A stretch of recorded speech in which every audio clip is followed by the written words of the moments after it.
All right, hopefully things are working. Let me get things fired up on the Facebook side of things. And button. Okay, hopefully things fired up also on Facebook. Things up here. Drink them. Anyway, okay, so looking at things as we are doing stuff on YouTube looks like it's running. Facebook looks like it's dragging. So hopefully, both will come and coincide and be up and running and good stuff like that there. All right. So hopefully things are currently also running on Facebook. If you guys have seen me previously talking, speaking, carrying on, and what have yous, you know that pretty much I'm just now online and doing stuff. Okay. So, also, there's some storm activity. So if I get knocked out, you know what happened here. It wasn't like I basically got invaded by the Russians or anything. It wasn't like I got shut down by some obscure government agency. And it wasn't like I was accosted by aliens. Pretty much just stuff went boobs up. All right. So anyway, fire things up here. So I guess we got to do the usual Beetlejuice live 5x5. They are still doing stuff that I cannot talk about at Around the Cabin, which is why I'm doing things on my own without Rich and attendance. So anyway, looking at stuff in the news. Oh man, oh man, oh man. If you guys know anything about history, and I am a history buff, World War II history, I'm not hugely into. I mean, I have more than a working knowledge of how stuff worked in World War II.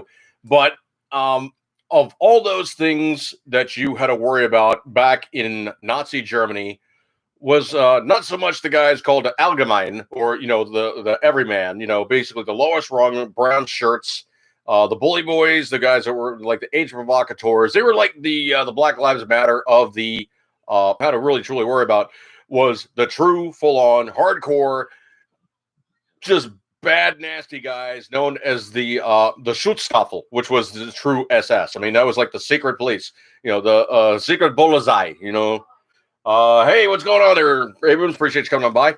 And so anyway, the fact if you were a Jew or a non-Jew, it was the fact that they would covet because they were socialists. I mean, get it right. Was it like Deutsche National Socialist, all right, Party. It's not even good pronunciation on my part, but basically the socialist Socialist German Workers Party was literally the contraction of the phrase Nazi. Nazi was it National Socialist, Arbeit Party, so basically National Socialist or German Workers Party. If I saw it in front of me and I had somebody pronounce it a few times in German, I would probably get it down, but I know I'm murdering it. Sorry, guys. But anyway, what it is the contraction of Nazi was from, the National Socialist German Workers Party, or NSDAP. So National Socialist Deutsche, or German, Arbeit, which is work, and Partei, or whatever the hell they pronounce it, German. So basically the NSDAP, which was the National Socialist German Workers Party. So the Nazis were socialists. Don't ever let them say, well, it was a right-wing fascist group of... No, it was the socialist group of fascist a-holes making Germany a place that sucked for an extended period from about 1927, 1928 or so until about 1945, when Hitler decided, hey, life sucks now, so I'm going to have to eat around after eating some yum pills. Now, there is also that theory that, he did get out. Somebody faked his body remains, and, of course, they burned the entire, what was it, the Knight's Rook nest, whatever the hell they called the stupid thing. Anyway, what it was is pretty much the place where, Hitler was hiding out, kind of like Saddam. He was hiding in a hole in the ground because he knew coming down the pike, he was screwed. Pretty much the Allied forces were coming down on him, were ready to kick his dick into the dirt, and he pretty much had lost the war. At this point in time, it's pretty much a safe premise to say that, the Nazi party form essentially now as we were dealing with kicking all their butts and all the rest of that stuff. But inside Germany, they had a raging case of socialist mechanization where they would simply have people tattling on each other, turning each other in. Not even so much as, oh, yeah, these guys are sheltering Jews. It was more a case of, oh no, this guy's not German enough. I have to turn him in. I have to make sure he knows that he's going to be not for the party. He has to suffer the wrath of the Nazi party. Yeah, and basically what it was is these guys would be turning each other in. And if you've ever watched a good, and I do mean a good movie portraying the Nazis as they truly were, the force of evil of which they would turncoat on people who turncoated on people simply because you served your purpose. And it was basically known as you were the useful idiots. You served a purpose by serving the party, furthering and fostering Nazism in the country, and you would make yourself worthy of note by giving them information that they needed to get those guys that were in all for the war effort, as it were. The Gestapo. Yeah, well, the Gestapo was an arm of the SS. You're talking about, the SS as a parent organization. The Gestapo were kind of the hands-on secret police to a degree, but the Allgemeine were truly the bully boys. I mean, those were like, the Union thugs. They would go out there, and they were known most notably, the Allgemeine were known for Kristallnacht, or the Night of the Broken Glass, where they went through and they proceeded to ruin businesses owned by Jews. Why? Well, because you need to have a scapegoat to say that there's a reason why the war is going on, and all these Jewish guys, they're the reason for it. Now, if you know German history for the Jewish side of things, back to like the 13 to 1500s, and Jews weren't permitted to own property, so they became bankers, they became lenders, they became pawn guys, they became jewelers, all these other things that pretty much you would know to be notable as the Jews being not of the quote-unquote working class. And even so much as it became like their names, like, the Adiron in German names of Stein. Stein means smith. So when you say somebody's name is Goldstein, they are a goldsmith or a jeweler. Fleckenstein, a stonesmith. All these things, they mean things. It's like if you know the root words and you could break it down, you know where these things come from. So there's a reason why there's a lot of Jewish Goldsteins, is because there was a lot of Jewish dealers and goldsmiths in Germany. So truthfully, you can look at the history of it. It was not a particularly kind society to Jews, but if you were born there, you were a German Jew and you served the country.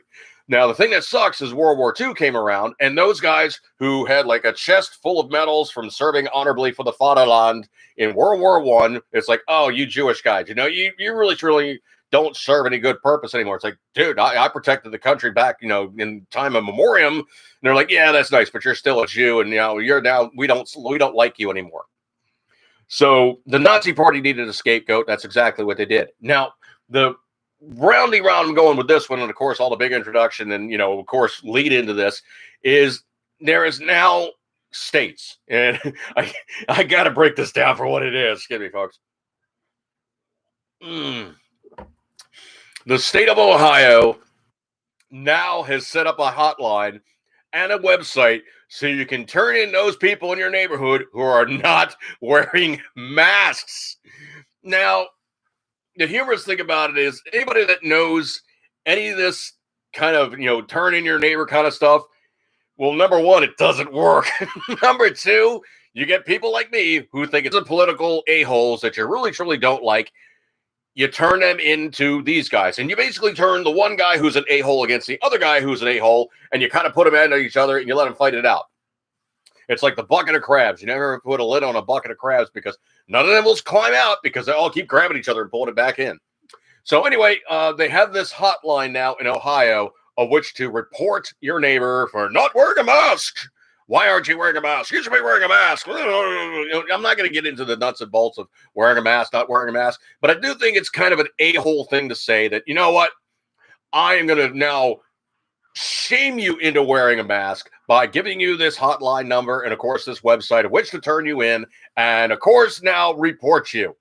Now, if you guys want the phone number, I can post the phone number. If you guys want the website, I can post the website. But I posted all that stuff up about 6 days on my timeline.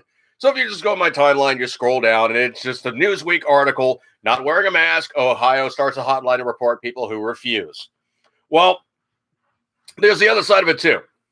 If you have an ADA situation or a HIPAA situation, you can simply say, you know what, medically, I'm not able to wear a mask. And if they say, well, you got to wear a mask, it's like, dude, I am not able to wear a mask. I'm not going to get into why I can't wear a mask. I'm just simply going to tell you I'm not going to wear a mask. So anyway, nuts and bolts on that one is essentially you can simply tell the guys to pound sand, get away from you, not telling you why, don't need to tell you why. Go ahead and complain to this, hotline guy, whomever. And then when somebody comes out to investigate and they try to play games or you try to play games, everybody, and I do mean, hang on, they're lean on this one, everybody gets sued. Rick Trudis, appreciate you coming in. Logan Ray, appreciate y'all hanging out with me, looking in the chat room here on the YouTube side. Hopefully I'm doing this correctly this time. I do see that there is actually two distinct buttons. One button says webcam, the other button says stream.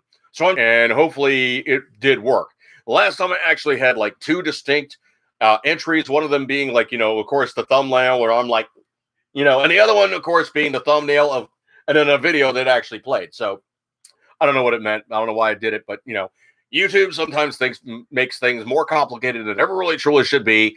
And if I had a way in a website in which to do all this stuff and have people link in and do all these things and see it for what it is, so much the better. But unfortunately, that doesn't seem to have happened. Okay, so scrolly. The numbers have been absolutely just exploding in Florida for people testing positive who have the common, and I do mean like standard, regular old, sniffle, sneezing, hacking, coughing, feeling like crap for about a week. Cold will show a positive. Now, is it a false positive? Or is it a distant cousin of COVID saying, hi, I'm a cold virus. Hello, I'm a COVID cousin. And it's showing false negatives, false positives, or false positives with colds. I don't know what it is today. I got like this allergy thing, so I might have to keep sipping there. Excuse me one sec. I just kind of woke up and I've been like, just dealing with hairballs. It might be like an allergy thing. And I actually did take a Zyrtec, so it's as good as it's going to get. But anyway, the length, depth, and breadth that we're now dealing with currently in Florida is all of a sudden they have this massive explosion of positive cases and whatnot. However, this is coming in from the dailywire.com, posted this up 6 days ago. It was a news story that pretty much they really haven't talked about much, but Florida labs, and I do mean the guys who are like frontline, they're doing the testing, have been found significantly inflating the positive responses of COVID. Or is it one of these things where pretty much some politicians like, hey, just kick the numbers up so I look good for the next election. Kick the numbers up so Trump looks bad. And that's the other thing too, is I cannot get away from news stories every 5 seconds. Well, Trump's poll numbers have declined and Biden's looking so much stronger. And the only thing I got to say to that one is I just want to see these two guys. I want to see the debates, okay? I want to see both of these guys walk into the room and one of them walks out going, yeah, I pretty much just took your lunch and, made you look silly in the process. I do pretty much have a personal favorite that I think is going to pretty much just, make the other one look silly, but that's just me. But let's just say that the poll numbers right now, they're kind of doing about the same thing as what they did with Hillary. Oh, Hillary is so much ahead of Donald Trump. There's no possible way he can win.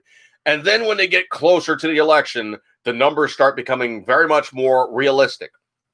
Now, here's the thing. All the gatherings that have been taking place for Joe Biden have been a joke. I mean, you see maybe a few hundred people maybe show. And every time Trump shows something, when they were doing it, every time Trump did something, the place would be nuts to butts full. So take that for what it is, okay? I'm not going to say one side or the other, but if you're doing something political there, and it's so blatantly dang obvious to even just the laypersons, it is what it is. And let's think about the Florida labs kicking these numbers up. And, of course, Fauci has gotten some notoriety for being, yeah, he's the guy. Well, I got bad news for you. Fauci also has other history, too, that people really don't want to get into. He is the guy that pretty much caused a lot of AIDS sufferers to be dead AIDS sufferers. It's not just Cuomo that's killing people by putting people in the wrong doctor. Even the Surgeon General is not the head doctor. The head doctor is the guy that is currently treating you, whether he is notable, whether he is knowledgeable, and whether he can actually heal or cure you. That's the head doctor, not some guy in DC going, well, policy organization of this, blah, blah, blah. No, that doesn't even get you healed, man. That does not even work in that regard. It's basically some guy who's now become a politician, and he's now doing his shtick. And there's a little bit of a military thing about that, too. Anytime you're dealing with a general, a one-star general is still hands-on. He's still dealing with enough stuff. You start getting multiple stars on your shoulder. After you get a certain number of stars, you're no longer a general. You are a politician. Let me look in the room here real quick. It's working, but it's always international. Australian internet speed is dog crap, so I'm missing little bits here and there. Okay, well, Rick, in the review, you'll get the parts that drop out. Mama Joe 2020 hockey in bourbon. Yeah, I know. I really wish the libertarians could get a bigger bite, man, but I do not see a third party happening. And if anything, I see the independents maybe coming out and going, yeah, our guy, petition for our guy. Well, there is no third party in the state of Maryland. Essentially what it is, we're a two-party state. The other guys can try to get in there, but the D is always going to be my state, vote stupid. And they continue to vote stupid. They don't see any light at the end of the tunnel going, well, hey, we've been voting for the same guys for 50 years and nothing's really fixed. No, it's because you're voting for the same people in the same group who don't care to fix the problem. They know they have an in. They know they got a guaranteed win, and they really, truly don't care about your opinion. You are an idiot if you think they're going to do different. My state sucks sometimes. No, my state sucks a lot of times. I don't know if you guys caught up on this one or not, but obviously this is kind of one of those dovetail things. So these two stories are basically be feeding off each other pretty nicely. But the presentation of the president of Goya Foods, which is a Latin food company, you can always recognize it because it's a very, very bold label with the white, very distinctive style of writing. So Goya, Goya Foods. And essentially what happened is the guy said, hey, we're kind of blessed to have Trump right now. He's a strong personality. He's not going to back down. He's going to do the job, blah, blah, blah, blah, blah. And immediately a bunch of people were like, what? How could you support Donald Trump? And the guy goes, that's just my opinion. So immediately after he did that, the Democrat side of the aisle, read like the leftards, read like the socialists, read like, anybody else that pretty much has an axe to grind with Donald Trump was like, well, let's just take this company down. We'll have a boycott and blah, blah, blah, blah, blah. We'll ruin them. Slight problem. Anytime you do something like that, you have that silent majority of people like, you know what? I don't really talk politically, but I'm going to do something good out of all this because I find this to be so beyond the ridiculous. What about this? No. What they did was they went out and they bought large quantities of Goya products and then donated it to food banks. Wow. That has had a major revival from customers buying Goya Foods after the leftards pledged a boycott because the CEO said something positive about Trump in a tweet. Really? So let's just get this right. So Democrats who say that they're for minorities and, socialists say, well, these guys are so disaffected, white privilege and all this other stuff. The Democrats are saying, let's bankrupt a minority-owned business. Yeah, I don't know if that's going to be a hard sell, but it's definitely going to be one of those ones that pretty much shows them for the really racist, short-sighted buttholes they always were. And I really, truly want to cuss there, but I can't. So the other thing to do is also dovetailing into this. Trump, and they lost their cookies about this one. Trump had on his desk, had a bunch of posts. Well, actually, I think it was just a tweet, actually. He posted up a tweet where you see him posting up basically on his desk. Okay, Facebook's doing something stupid here. Let's see. They're trying this again, with the whole thing. Facebook's playing around again. I posted up a picture of a guy squeezing a woman's breast, and basically she was wearing a shirt. So I now have to contest this yet again. Disagree with the decision. She's fully dressed. There's no problem with it. This is the second picture that they've done like this.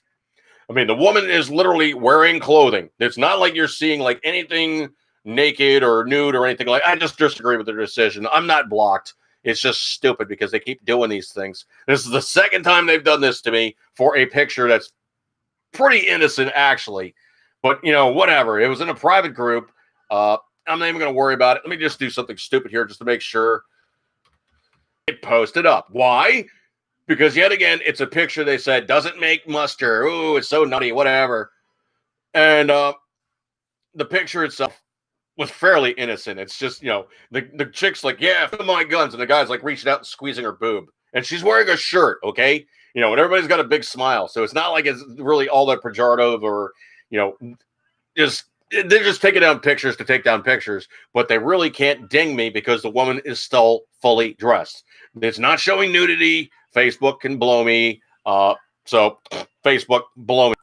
Okay, and you know what? Let me use one of my friend's classic lines. I go where the cosmic wind takes me, so blow me. That said.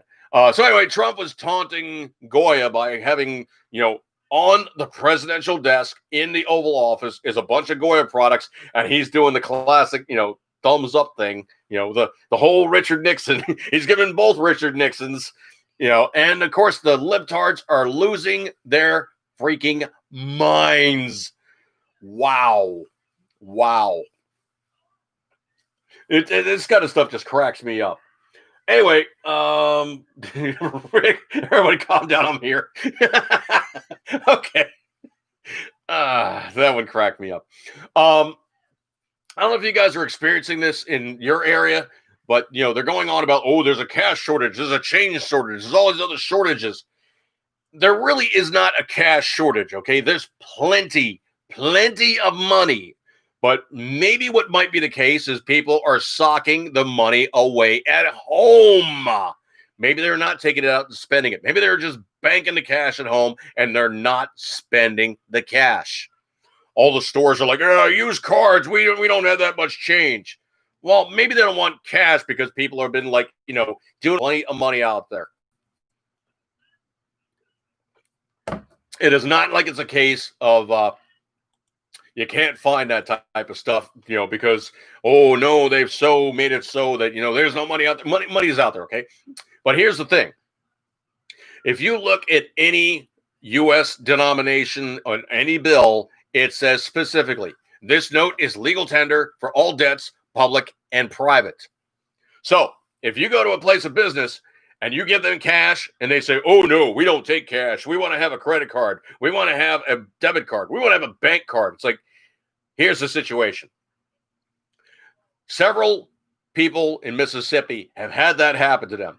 So here's the deal. Essentially, here it is. The governor even told this to business owners in Mississippi.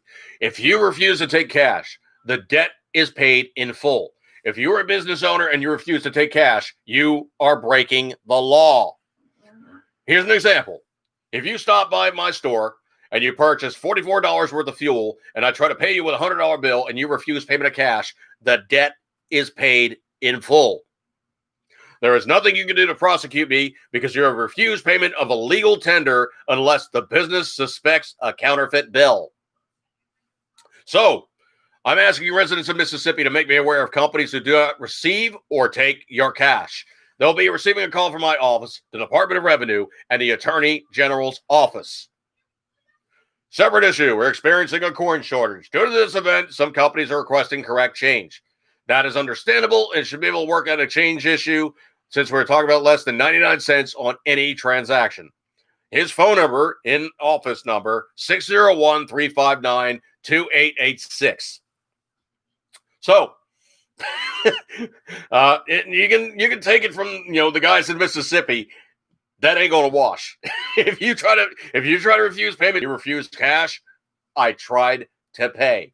You just gave me that free because you refused to accept my money. So, let me look over here. Chat room again. Hang on a second. My mousie's not mousing. And it's one of these things. I have this really anti-Q mouse. I mean, it's still a laser mouse. It does what it needs to do. It's still a laser mouse. Or IR mouse, whatever. But it is anti-Q, and after a while, it sleeps. So I basically have to like tap on it, and the computer goes, "Yeah, mouse, start working." And the mouse goes, "Oh, okay, I'll start working again." So anyway, that's where we are with that one. So yes, if you try to offer and they're not accepting, you tried to render payment and they refused. Um, there was a joke gift that I put together, and basically it was a meme. A guy basically like with a pile of crap, and the other guy's going, "Wow, great termite mound." He's like, "Yeah, that's me." After the bear tapped me on the shoulder, that's not crap. I mean, that's not a termite mound. That was crap. And so anyway, there's a reason why I did that one is because there was a girl who was out and around, and a brown bear, not like grizzly or maybe a black bear, but black bear walks up to her, starts sniffing her hair, and goes, "Oh, that's nice shampoo," and like walks away. But she didn't freak out. She didn't do anything, and the bear was just like gave her the old Joe Biden. It's like, "Yeah, you smell nice. Okay, I'm done now. I'm gonna go back to the woods." But supposedly, because she didn't kirk out, the bear was just like, "Yeah, that's nice. Okay, I'm gonna go now." And it's just one of those strange encounters that seems to have happened sometimes. But the difference between a black bear and a grizzly is literally night and day. Black bears are wimps. They will not play with people. As a matter of fact, most times they see people, they're like, "Ah, people!" And they're gone, unless they have kids. If you deal with a mom that has kids, then they get downright feisty and nasty. But otherwise, black bears are wimps. Brown bears are a bit. Grizzlies, well, you're just gonna have to shoot it, okay? Because grizzlies just don't play. They are just absolute a-holes in the bear community. They just don't play. Let's see. Scrolly. I don't know if you guys saw this one or not, but Donald Trump's brother, Fred, who expired some years ago, he basically was an alcoholic, and I forget the reasoning and, how he actually passed, but Fred Trump was an alcoholic and passed from drinking and other contributory things. Because of this, Donald literally said, "You know what? I'm just not drinking." And literally, he's been like one of these guys like Gene Simmons, who pretty much for his entire life, I don't think alcohol's really passed his lips. He just does not drink at all. Complete teetotaler. Doesn't do any drugs, doesn't drink, all the rest of that good stuff, but does not do it simply because he saw the way it basically ripped his brother's life apart and said, "I'm not having any of that." Anyway, his daughter, Mary Trump, PhD, Mary L. Trump, PhD. She's got a book out, and it says, and here's the thing too, why anybody would write a tell-all book, biography, and title it in such a way. Not even like the title. You look at the book from top to bottom, it reads like this. Big red letters, Mary L. Trump, comma, step down to half size, PhD. So that got me curious. I was like, so she's a doctor of which discipline? Now, the thing about it is, one of my close personal friends is a PhD. He happens to be a PhD and a doctor of aerospace. And yes, he's a scary, smart individual. Yes, he could be teaching people, but he actually works for a large corporation and designs helicopters. Or did. He's like the guy in charge of like major operations and stuff. So he's now gone from engineer to like manager. So anyway, so she's a PhD. And I said, well, let me see what kind of a doctor she really is. Well, is she a medical doctor? No, she is a doctor of psychology. Now, here's the dirty little secret about psychology. I did some stats and I did some looking at, and I figured things out for what it is. Now, Mary L. Trump, and I'm just going to call her Mary from here on in because it just gets too complicated. So Mary is a PhD of psychology. Now, if you guys know anything about psychology and know anything about psychiatrists, there's that common knowledge that pretty much is said they're about as crazy, if not crazier, than the people they're trying to treat. So looking at the stats for what it is, they have a high suicide rate. 58 to 65 per 100,000 compared to the general population of 11 to 100,000 committing suicide. A 2015 survey of Canadian psychiatrists found that of 487 psychiatrists who responded to the questionnaire, nearly one third, 31.6%, said they had experienced mental illness, but only 42% would disclose this to their family or friends. Yeah, it's just as crap rat nuts, and I don't want to say the S word there, crap rat nuts as much as you are, if not more. So people ask, do psychiatrists have mental problems? Even fewer studies have explored the prevalence of mental health problems among psychology graduate students. There has been studies of symptoms. However, a 2009 APA survey found that 87% of psychology graduate students reported experiencing anxiety and 68% reported symptoms of depression. Yeah, I don't know if this is the classic thing you basically want to oh yeah, doc, I've been feeling really XYZ for the longest time now. Well, lay down on my couch here and, just lay out all your issues, you avail yourself upon me to fix all your problems. Failing that, we'll simply find ourselves some pharmacology. Yeah. We'll throw some drugs at it. Anyway, so looking her up and looking at her bona fides, she is 1, a militant lesbian. Number 2, she is a pent up, pissed off Hillary supporter. So she's been stewing her own juices, seeing Donald in office, unable to stop him. But then there's that other little third leg of the stool they're not talking about. The amount of money that she received when Donald's father passed, quote unquote, wasn't enough. I think she received $1 million. She thinks she should have received more than $1 million. Dude, if I receive $1 million from anybody, I'm happy. She wanted more because Donald apparently got more or whatever. Donald got a loan from his dad. He paid back to his dad to start in business. Obviously, he paid interest on it, okay? It wasn't like he's saying, hey, Pop, can you give me $1 million? He's like, sure, here you go, son. Just get it back to me when you can. No, we are talking businessmen. And he said, Pop, I need some cash to get my business going here. Okay, let's talk terms. Okay, I want to get it back to you in X amount of time. I want to pay X amount of interest. Can you do better than the other guys that were like offering me loans? And they said, that amount of money, we're going to charge you X amount of interest. And his dad said, you know what? My net worth is XYZ, $1 million, pocket change, maybe a bit more than pocket change. Not undoable, not untenable. Let's just skull this out. Let's talk about things. And they probably handled it the way a group of businessmen would, where they all sat around and said, okay, let's just hack this out and we'll hash this out and we'll figure out who's who, what's what, and what you're paying back. Supposedly, Donald took the cash, made a successful run, got his businesses up, got his businesses profitable, and then once he had a business profitable enough, he paid his father back from his business's earnings. It wasn't like, hey, man, here's money, go, blah, blah, blah. I'm sure when he passed and he had his inheritance, I'm sure Donald got an awesome amount of cash. He's one of his kids, okay? I mean, it is what it is. And if you think about it, Mary is not one of Donald Trump's father's children. It's one of the grandkids, okay?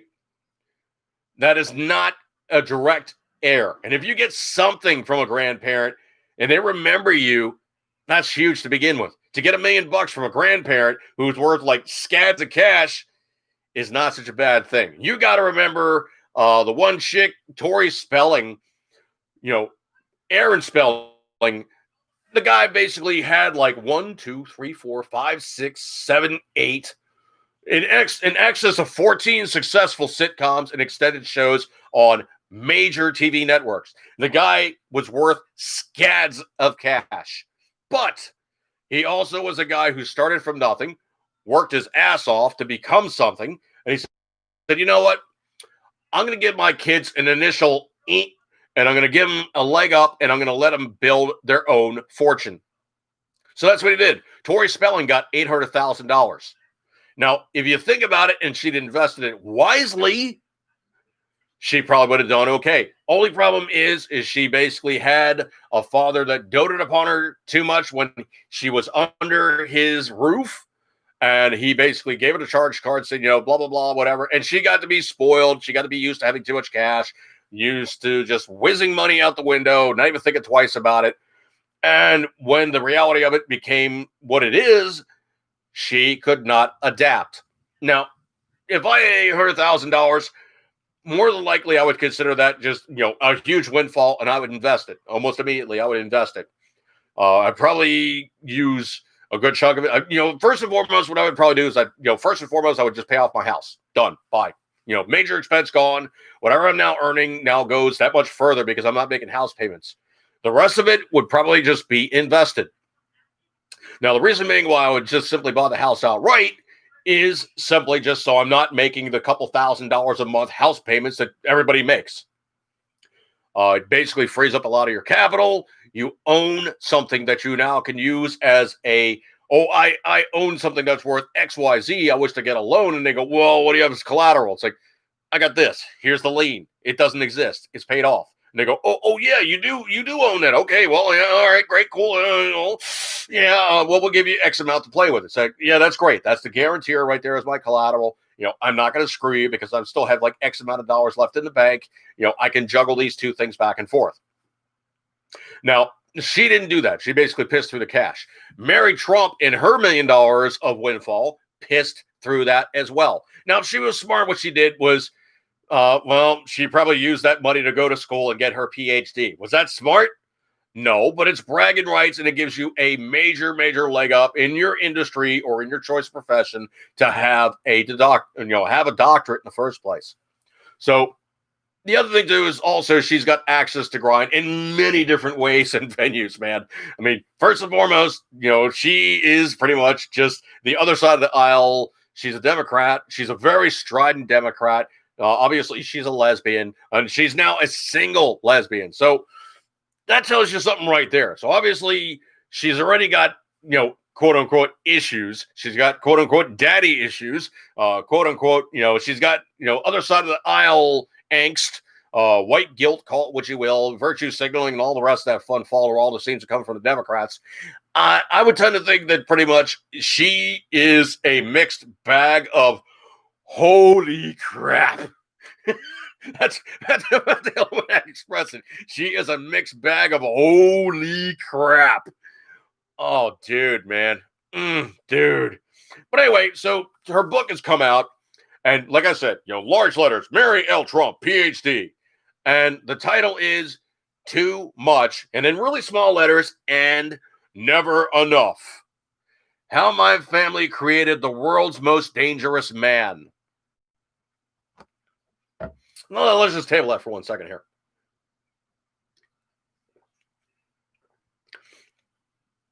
She is saying that a man who sat in audience after being a self-made billionaire, employing people literally all around the planet, owning properties all around the planet, operating in one of the most hostile places in the United States of which to build, operate a business is dangerous.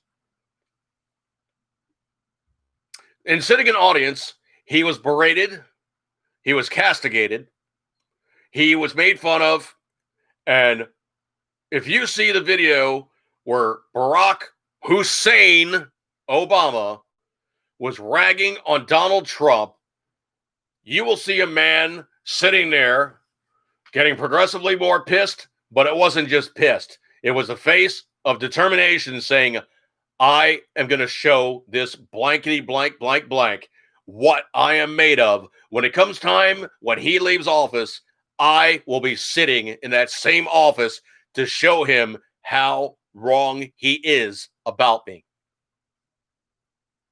Now, that's the other thing, too, when you have somebody of the caliber of a Donald John Trump. That's a guy that when you give him a challenge, he looks upon it and goes, that's the starting point. That's the starting point, and I'm now going to look at this thing face on, and I'm going to take it on, and I'm going to kick its ass. And that's literally what he did. 17 head shrinkers before it turned 17. I will never see one again. Abrams, man, you're dead on. They're not fixes. And they're sometimes also one of the worst responses possible when you simply just have to look upon yourself and go, dude, you need to look in the mirror and address this situation. Because if they were so good, a lot of those guys are committing suicide from PTSD wouldn't. They would have some way to break through their fog, turn whatever it is that's going on inside their head and say, look, man, we need to address this because you can't go on like this anymore. That part of your life is over. You're now in a better part of your life. It's time to fix things. If they were so with it, they could address that. And so far they haven't been able to, except for going, yeah, let's just throw some pills at it, man. Yeah, there we go. Fixed. Medication is not always a fix. Sometimes. I mean, I got no choice. I got enough of a tune-up that I'm pretty much going to be on meds for the rest of my life. That's how it is. If I don't take them, I feel like crap. If I continue not to take them, I die. It is what it is, man. It's a reality check, but it is what it is. Some of us just have plumbing that's not the best. So anyway, looking at the way Mary has gone on, I see her as cashing in. And they were like, well, foxbusiness.com, Mary Trump book already nearing 1 million in sales. I got one word to say to that. Well, actually, two words. Well, duh! Every hard-charging libtard on the planet is like, yeah, let me get this book. Even if I don't read it, yes, brother, raise fist of solidarity to this chick that wrote a book that makes Donald look bad. I got bad news for you. There's as many books written about guys who have done great things to try to make them look bad as books that were autobiographical and didn't get a single thing correct. Love him or hate him, Donald Trump is currently our 45th and shall always be our 45th president. Whether he wins next time or not, they will never, ever take that away from him.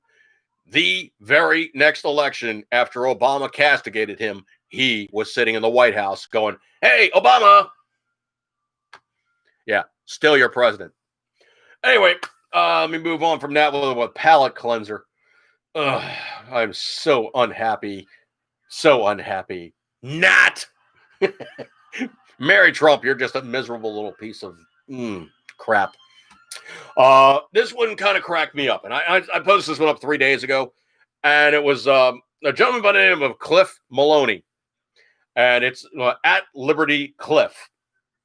And I saw this, so I was like, oh, man, bang on. I got to repost this. This is just freaking awesome. And he said, I have a crazy idea, but stick with me. Why don't we just exchange all the pro-liberty Hong Kong protesters for the socialists and communists, quote-unquote comrades, who are so unhappy here? Obviously talking about the United States. The citizens of Hong Kong get freedom. Antifa gets communism. Everybody wins. I was like, oh, man, bang, zoom to the moon. Perfect. That was posted up on 9 July 20. Scrolly. I don't know if you guys saw this one or not, but this one was a repost as well. CBS, in their infinite wisdom, tried to fake a newscast. Now, you all saw that one where the chick was in the canoe going, the water's pouring up here. We have flooding. And the two guys come walking by wearing like waders. And it wasn't in that deep. It was like about a foot or two or water or whatever. But the two guys go walking by in waders, and she's like sitting in the boat like, okay, we see the water is just rising. And it was kind of one of those deals. And it's a screenshot of somebody's big screen TV. And it's CBS this morning.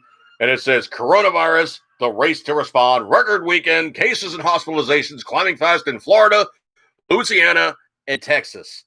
The picture that they show is showing this row of hospital beds. Slight problem. The hospital beds have dummies in the beds, and the monitors aren't even turned on. Oops. Apparently, the grip key guy was not paying attention when he set up the deaders. Wow. But the quote on it is exactly, one of the best things I think I've ever seen. CVS couldn't find a hospital overrun with COVID patients. They used mannequins, forgot to turn the monitors on, but did take the time to blur and edit the faces. Oh man, those news guys, they are really running on the ball. I cannot begin to tell you how much that cracked me up. That's good editing there.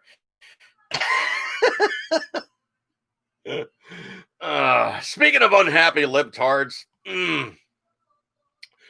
you've heard that Robert De Niro is like on shaky ground. No, he's ready to split. He's not ready to divorce the former wife, or soon to be former wife, and says he quote unquote can't afford to retire. Attorneys confirm he'll be lucky to earn $7.5 million this year. Hang on a second. Let me just tune it real fast here. Hang on. And there we go. World's smallest violin playing for you, Robert De Niro, right here. Yep. Can you hear it? Yep. World's smallest violin playing. Hang on. It's a little out of tune. There we go. World's smallest violin playing for you right here, Robert De Niro. Oh, you are going to be lucky to earn $7.5 million this year. Let's just break this down real fast here. I gotta go on this news story. I have to go on this news story. I have to.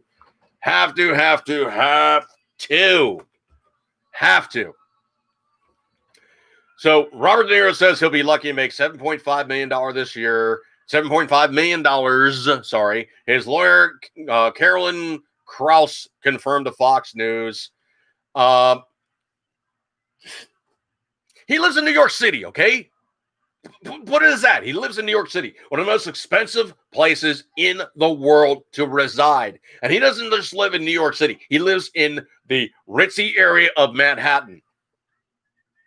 He is a part owner of the restaurant Nobu, N-O-B-U, like you saw me eating sushi earlier. Nobu, major sushi place.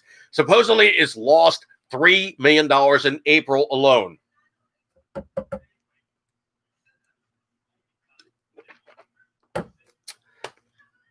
How does a closed business lose $3 million? What's the rent there? Like $20,000 a day? I mean, hang on a second. I got to do the math here, okay? Hang on. Let's just do the math. I think April has 31 days. No, let's just do the math real fast here, just to keep myself honest, okay? Just to give a little nuance of some reality check here. Let's just do 31 days just to be generous, okay? 31 divided by, what was it? $3 million. Okay, let's keep myself honest here again. So 1, 2, 3. So $3 million divided by equals, I did it backwards. Got to do it correctly here for some reason. Okay, divided by 31 equals, that would mean he's lost $96,000, almost $97,000 per day. How is that physically possible, even in New York City, where probably the rent for that location might be a few $1 million a year? Maybe. And that's being generous. How did you lose $97,000 per day? I think that restaurant would be bloody damn lucky to earn $97,000 per day during the virus protocols or even during the best of times. That would be like the place completely full, serving like crazy. So anyway, so then Krauss added that De Niro's quote-unquote robust earnings that the 76-year-old, quote, couldn't retire even if he wanted to because he can't afford to keep up his lifestyle expense, end quote. Why don't you just change your, I really want to cuss here, why don't you just change your fakaka-duty lifestyle? According to page 6, De Niro's exchange wife, Grace Hightower, asked for an emergency order in court for her husband to raise her monthly American Express credit card limit from $50,000 to $100,000.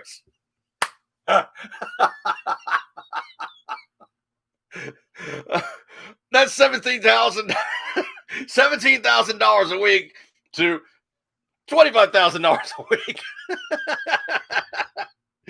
Oh, she's so gonna bone him. Okay, let me use one of the classic lines. One of my ex-coworkers' wife used, and he was an older gentleman, former Navy guy, so we had some pretty fun times working with each other.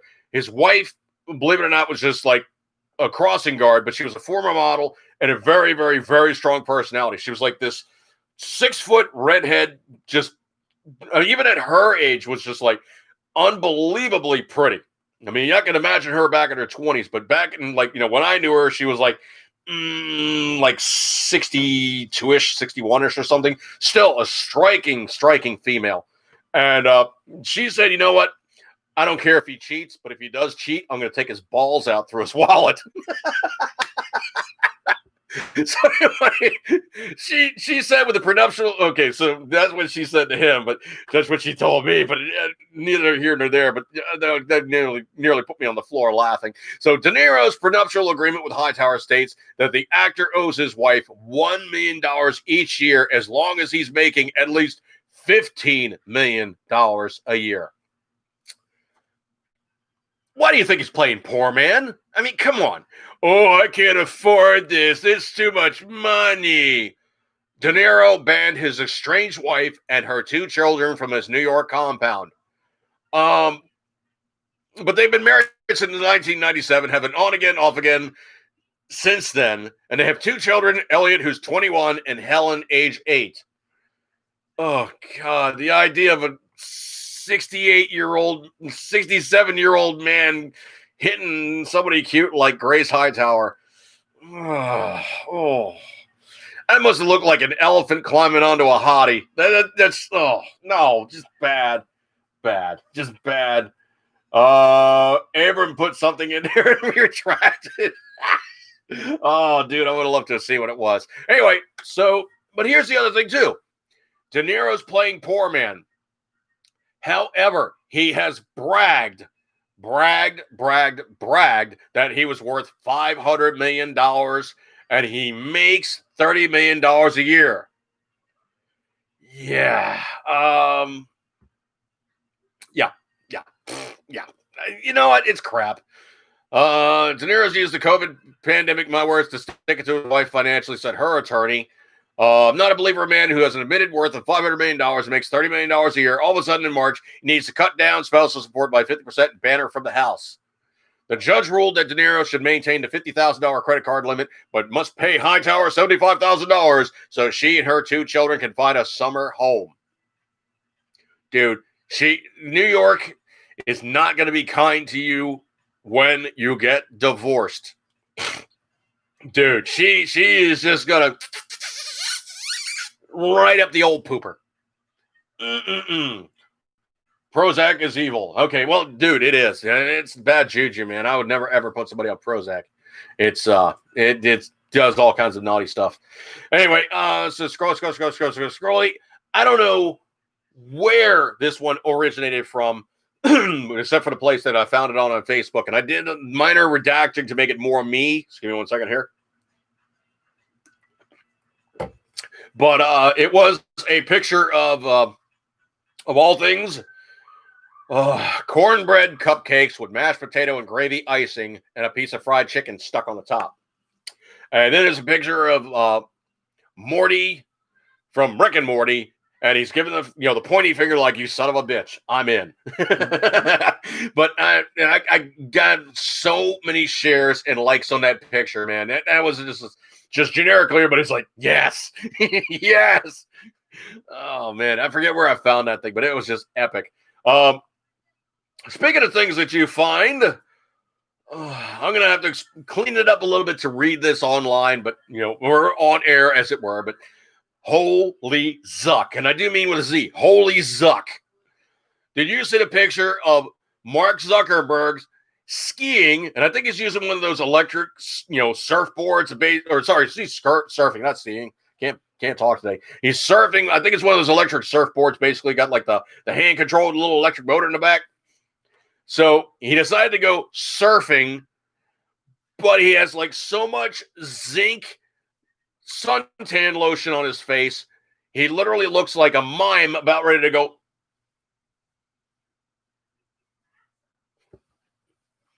He looks like a mime. There's no way to describe the guy. I mean, I know the guy truly has almost no skin tone whatsoever, and he basically looks like he's about ready to burst a flame. But dude, if you're going to do something that makes you look even more nerdy, wow. I mean, just wow. I mean, how outrageously dumbass do you have to be to do something like this? I mean, it's just like, dude, everybody was just like, oh, I'm so going to meme this.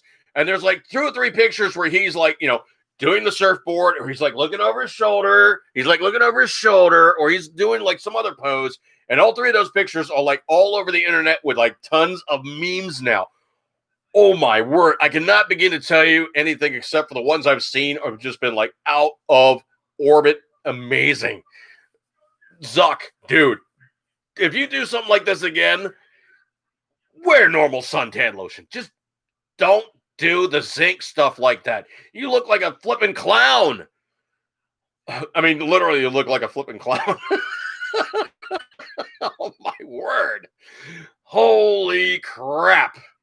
I don't know if you guys have seen it or not. I'm going to jump subjects here a little bit, do a little gun stuff.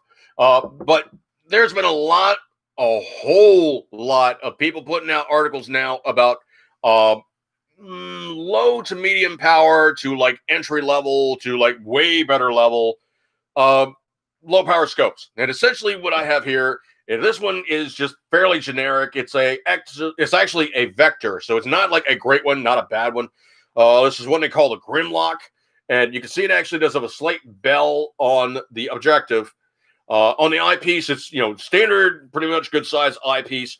What these things tend to be, though, is they tend to be either a 30 millimeter or 34 millimeter scope body, and usually it has no objective bell. It's just a straight, fairly compact style scope. This one is actually dressed up a little bit because it does have locking turrets. They are click adjustable, but it does have locking turrets. But it does also have a lighted objective. Hopefully this thing will show and I can cheat it on camera here. In a second here. Unless it killed the battery. It might have killed the battery. It killed the battery. But anyway, what this thing's got here is essentially it is a fairly low power scope. This one is only a 1.75 by 6. Some of the other better ones seem to be like 1.1 or 1 flat to like 8 power. This one has a little nubby right there. Hang on a second. Let me throw more light on the subject.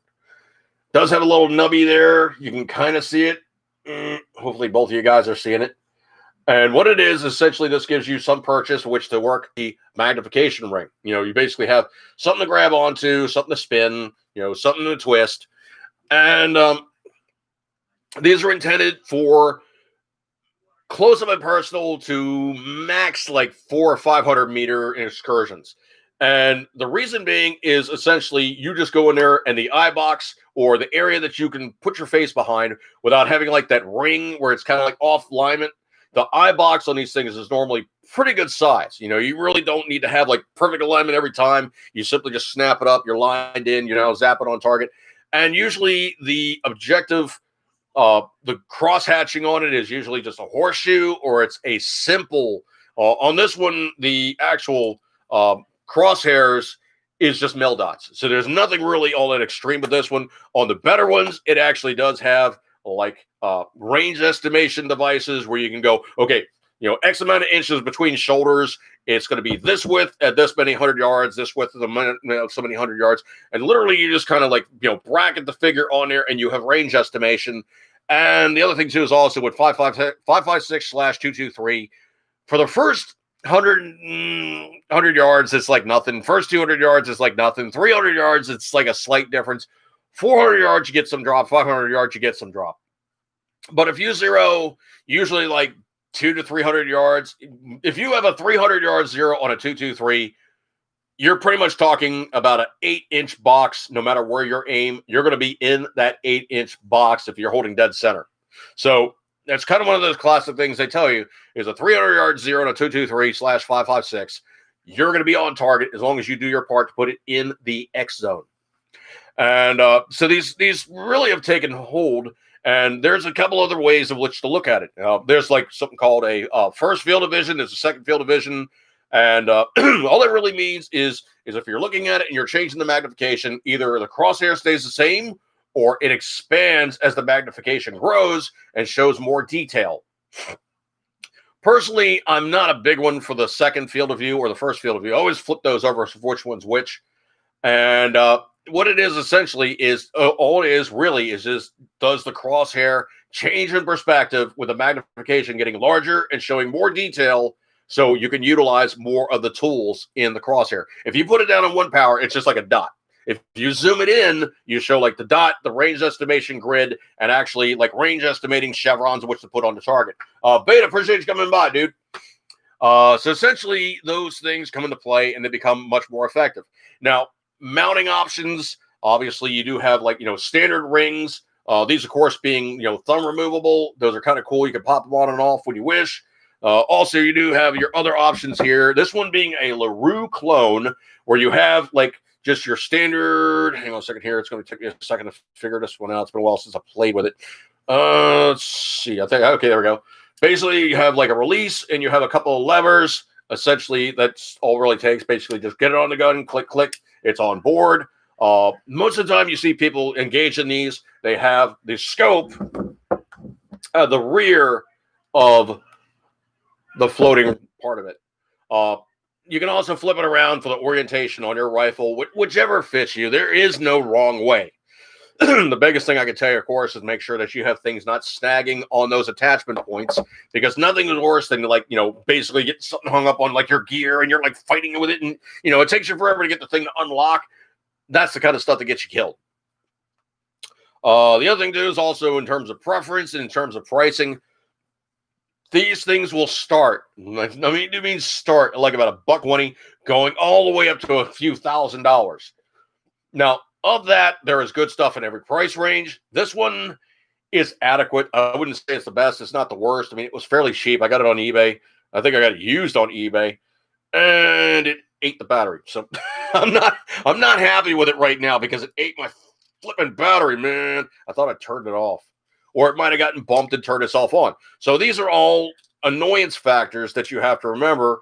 The better scopes, you actually have a off position in every lighted, every time you have a illumination level, the better scopes have an off switch in between each of those levels, or you have a button you can go boop and turn it off.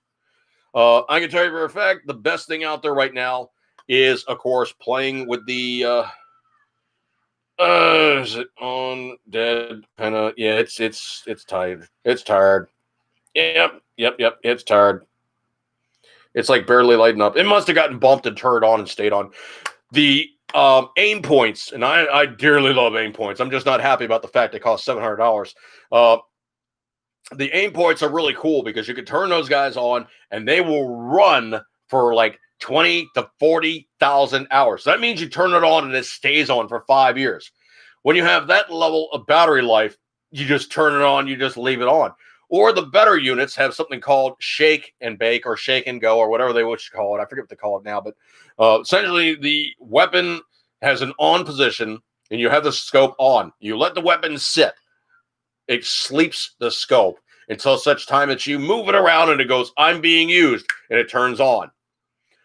All that technology is out there. All that stuff is out there. And you kind of really have to shop, for your best efforts to figure out what it is. Always, always, always have opportunity to put your own eyeball on a scope. It's just like listening to a sound system. It is entirely upon you to say whether this guy was wrong, this guy was right, this guy was this, that, and the other thing. And it's very interpretive as to people's representative views and how they thought it looked when they were playing with it versus like how you think it's going to look. Case in point, I just got my Honda 16 Pilot and driving it around, the driving impressions of the professional guys on the, all the magazines. Oh, it drives like this. It's amazing. It's this, that, and the other thing. To me, it feels twitchy. And to me, it feels very oversensitive. There's like certain aspects that I'm not crazy about, but I can live with. I can adapt to it. I mean, I'm joking to tell anybody I can drive. I literally could drive anything. So it's stuff that I just pretty much have to adapt to because I'm used to driving old techs versus new techs. Stop. Just give me a second here. What? Come here. You're bugging me. Yeah, now you're bugging me, so you're going to get on camera, okay? That'll teach them. Anyway, so all that stuff is all interpretive, whether you like it or not, whether you feel it's worthy or not, or whether you feel it fits and fulfills your needs. Fuzzing like crazy, little booger. Anyway, so all that stuff will either fit your TOD or it doesn't, or it's just too much of a good thing, or is it just too much of this, or is it too little of that? Is the light gathering ability not good enough quantity? All these things come into play, and they actually can either make or break how you feel. Playing with another cat, how you feel about these things in terms of your own use. I mean, the shake awake, exactly there, Abrams, the shake awakes. So all these things come into play, and truthfully, for my own intents and purposes, this is heavy, man. I mean, it's I wouldn't say it's first gen, but it's old enough that I probably would just go with a lighter scope mount. Man, this thing is like a feather. This LaRue clone, and a true LaRue is better than this, but this one is really, really light. If this thing weighs 8 ounces, I'd be surprised. This thing is like close to 2 pounds, man. It's really kind of a tank compared to the other ones I've seen. But the biggest problem is it is only a 1 to 6 power, and it has locking. And I do mean like actual like screw down and locking turrets. Do you really need all that whiz bang stuff? Not particularly. But the nice thing about it is even though this is a lighted scope, even when the batteries die, you still got crosshairs, so you still can use it as a scope because it's got crosshairs. See the crosshairs? See the crosshairs? So yeah, all that stuff comes into play because it actually will still work without a lighted objective setup. Now, the other thing too is also I've heard people going on about like, well, what are you gonna do when the batteries die in your aim point? Well, there is actual cheats that you can do. Like one of the other things is like, you pretty much know center of the dot, and that's one of those other human things that people tend to do in the first place. If you have like your classic setup where you had like a post front and a rear hole, you would always align the post inside the hole. That's literally how those used to work. The old style peep sights, M16, A1, A2, all those rifle systems. They always had a post up front. They always had a hole in the back because the human eye will always align the center of the hole with the center of your view to be correct. Now, if you were off, it's usually because you were a dumbass and you were like lining up on one of the side posts on the front sight and you're going, yeah, I'm going to aim off of this versus this. And usually the drill instructor would be like, no, dude, no. You're hitting that target. You need to be hitting that target. Aim for the center post, not the left post, not the right post, the center post. And probably give you a kick in the boot to say, what in the world were you just doing? So let me look in the room here again. Hasn't been many scopes to fit my taste and for a reasonable price. All the illuminated scopes use button cells or CR2 batteries instead of AA's or AAA's. That's true. That's true. But the thing about it is the 123s, being a lithium battery, is a very stable power cell. Does it give the most amount of life? No, it is not like running an alkaline battery, but it is stable for all temperature extremes. Alkalines, cold temperatures, they're done. Hot temperatures, not as much, but cold temperatures, alkaline batteries hate cold temperatures. Lithiums are way more stable in that regard. And 123s, if you're working and, you're in like some military setting, 123s are the workhorse battery of the U.S. military. Case in point, I think I had. Yeah, here we go. They are. Hang on a second. Get off there. They are kind of an oddball. I mean, a AA is actually longer. AAAs are a joke. I would never ever utilize a AAA. I would rather have a 123. This one, of course, being a Surefire. For some reason, I like the Surefire lithiums. I don't know who their actual vendor is. I think it might be a major company, and just Surefire, puts their own wrapper on there and goes, yeah, it's Surefire batteries. But these seem to work pretty good in terms of lifespan, in terms of stable temperatures, extreme, and all good stuff like that there. Check out InRange Carl TV. Oh, yeah, InRange TV Carl and Ian. Yep. Showcase an optic that uses one AAA that lasts for 100,000 hours. Wow. That's a good run. That's the other thing, too, is also technology has come along, so the LEDs are getting way, way more efficient. I mean, I have a Aimpoint 3,000, I think, 5,000. I have an 8.5,000, and that one is rated at like 30,000 hours. I think the new ones are rated for 40,000 hours. So just a couple generations down the road, their LED battery life has been like just insanely increased. I mean, those things are so efficient nowadays. And the nice thing too is also, they also have like night vision settings. So you go, well, is it really on? It's like, yeah, dude, it's like 3 steps below where you can see. That's night vision. So all the technology is really kind of cool. And a lot of the stuff coming out now is really, really not bad. The thing you got to watch out for, though, is who's made the glass. It's not so much the construction of the scope so much anymore. Now it's merely just a case of who makes the glass. The Japanese and the Germans, their glass is it's creme de la creme, especially when you start talking like Schott, Schott, Schott glass. It is like creme de la creme. Although I have seen Pentax make really, really nice scopes. I've been absolutely shocked sometimes with some of the quality of like a Pentax scope. All your cheaper stuff, the biggest way to tell if a scope is good or not in terms of their glass is light gathering. When it starts getting dusk or it starts getting darker, I mean, obviously, I love huge objectives. I mean, when it starts to go above like 50 millimeters, yeah, that makes my pants fit tight. That's what I like. I like a big objective on my scope. Mostly because light gathering, because I'm trying to take care of any of the shortcomings that might be happening because the glass might not be that great. So bigger is always better. And in some regards, obviously, you want to have a bigger scope tube body. 30 millimeter is always better than 1 inch simply because you have that much more area for there to have a thicker wall while still having a decent amount of room inside for all that light to go squirting through. Let's see. Wonder there hasn't been many solar-powered scopes with a capacitor. NC Star made a solar red dot, cost $90. It's not really a great red dot, but at least it was a new idea. Well, they actually have. There's been a couple of them. I think one of the German makes, I can't remember it off the top of my head, but they had one that kind of looks like a mailbox or a doghouse that was solar. Only problem is the body is like this big, and it's like the scope is like that big. It's like you have this like what looks like a mailbox with this little dinky hole. It's kind of almost like that not great loophole tactical scope they made for a while. It was like the 1x3 or the 1x4. It was like this massive body with this little dinky objective and eyepiece. And I was looking at the thing and I'm like, guys, really? It's like you have like a 1/4 inch of wall thickness with a 30 millimeter tube. Why? Bad execution. Loophole makes great glass. I only have a set of their field glasses. Yeah, well, the other thing that's nice about Loophole is they have a lifetime guarantee on all their stuff. However, it has been stated on like a couple of sniper sites that I tend to look at and a couple other places I've been looking at, Loophole QC and Loophole quality has slipped majorly in the last 5 years. So if you're going to get a Loophole, I'd get an old used Loophole. Mostly because that was when they were making it at the best of the best of the best. And also because it's older, it's not going to cost nearly as much as the new stuff.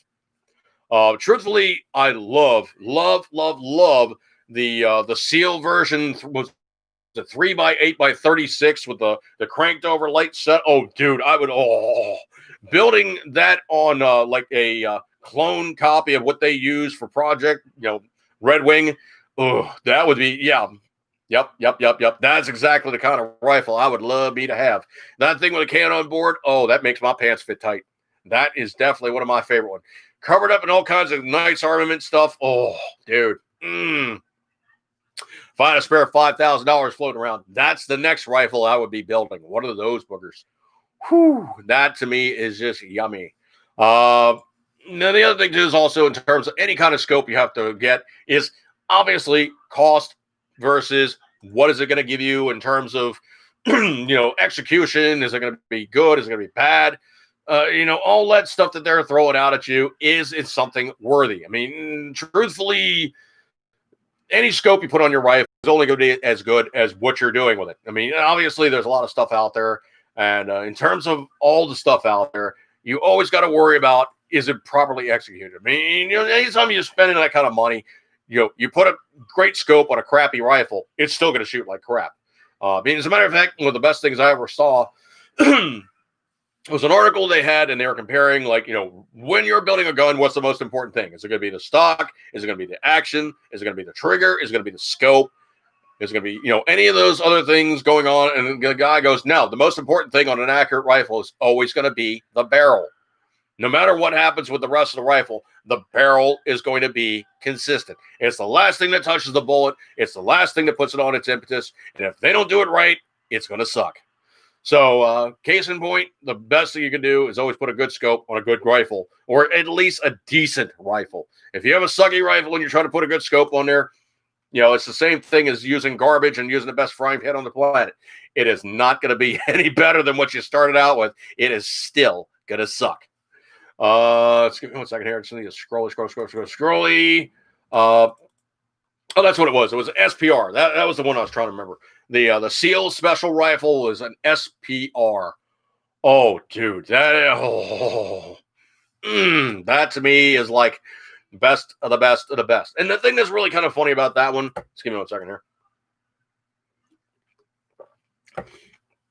The funniest damn thing about an SPR rifle, when they were building them for the SEALs and everybody else, it's like, so what was the basis for this? And they said, well, we just grabbed a lower receiver, could be completely busted, looking like total crap, and we didn't care.